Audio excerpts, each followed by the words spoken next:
Hi guys, welcome back to another video, kind of a video of two halves. The first part's about Sienna and then the second part is an exercise with Artie.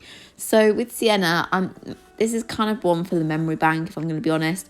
I want to capture as much of kind of, especially these early kind of riding sessions to look back over when she's older. I think it'd be just so interesting to see how much she develops and grows and all that. So I thought I would just bring you guys along for a training session, show you what we've been getting up to and our sort of kind of current plan with her. So she's now been home a week, so a week of me riding her, and it's been good. She's progressing so quickly, like from day one to today, it already feels like a very different horse, I guess. It's amazing. They just grow so quickly at this age. So normally for our training sessions, we start by just doing a little bit of lunging. I try and do as much in walk first, letting her walk over the poles, and then I get on. I'm trying to lessen the lunging because I don't love lunging youngsters that much. In fact, I don't like lunging that much, full stop. But it's necessary at the moment just to get rid of any excess energy before I get on. Just gives me that extra little bit of confidence. And the last two training sessions I've been doing on my own. Normally I'd have my dad just to help me get on and get Sienna walking off, but we're feeling confident enough that now I can do that on my own, which is really handy because it just means I don't have to kind of beg someone to come and help me. And I try and do as much in walk as I can to begin with. However, you know what youngsters are like, you can only walk for so long before they start getting bored, which is why I like having lots of poles out, because it just sort of keeps her entertained while being a good way to help her build up some muscle and some strength. She's obviously very weak because she's only a 4-year-old. So I want to kind of slowly help her develop and grow and just, get that bit stronger. And then, when you hit that point where she's like, right, I'm bored of this, then I get on and do some trot work with her. And the schooling really currently is only so that I can get to know her a little bit more before I take her hacking, because really I want to do lots of hacking over the next few months to kind of help with building her up and all that. Because like I say, she's only a 4-year-old. I don't really want her in the school too much. And like I say, I just like having lots of poles about. And with the trot work, I'm not bothered about her contact or anything, though that has greatly improved as the week's gone on. My main aim and focus is getting her nice and forward in the trot, getting her thinking forward as well, not just being forward, but her wanting to go more forward. And that has really improved, like, so much compared to the first few times I rode her. And then once I feel like the trot has established, then I start adding a few transitions in, lots of changing the rein, that kind of thing. But the transitions I found have been really helpful with her. Obviously, long term, she's going to have to do nice transitions, and it's just a way of getting her to just slightly start to use that back end.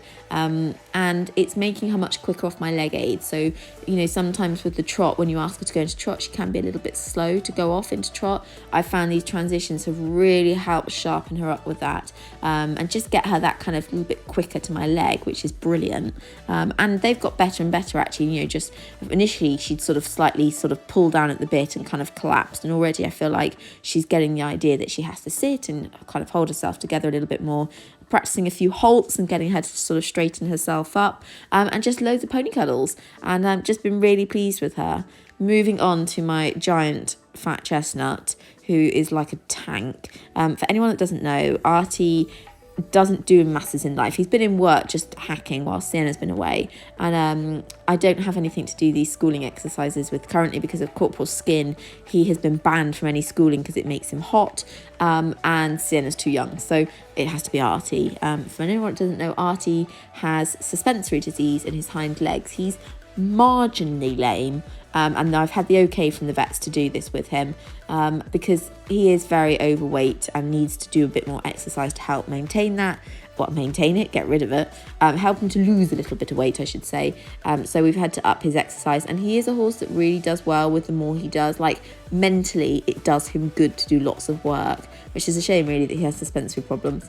Anyway, this exercise is a great one for kind of working on a smooth, rhythmical, balanced kind of rhythm through turns. You can see how I've laid the poles out. You can do this all in pole work or raised poles, or make it even into jumps. And I find it's really good. Artie is very strong, and because of his conformation and his hind leg issues, he tends to carry his head very low. There's nothing I can do about it, so I don't really get in a fuss with him about it. He can't help it, so I just leave him to it. But it means he can be quite strong and quite on the forehand. And I find this exercise is just great at helping him maintain a really good balanced rhythm. So if you have got a horse that likes to rush before or after a fence, this exercise can be really handy, as well as perhaps if you're going cross country and you want to work on those kind of tricky combinations or tricky turns. This exercise works quite well for that as well. And again, just good at getting the horse thinking about where we're putting their feet, being quick with their reactions. And I like that you could kind of do it on a figure of 8, or you can kind of do circles either end, and you can really mix it up as much as you like. But yeah, I just found it was a really fun exercise to do with them. As you can see, Artie does carry his head incredibly low, bless him. But yeah, just a good all-round agility, really. Like I say, you could have a horse jumping much higher up the levels and have those jumps a lot bigger. And you can see I've angled the poles, so my little nod towards the cross country.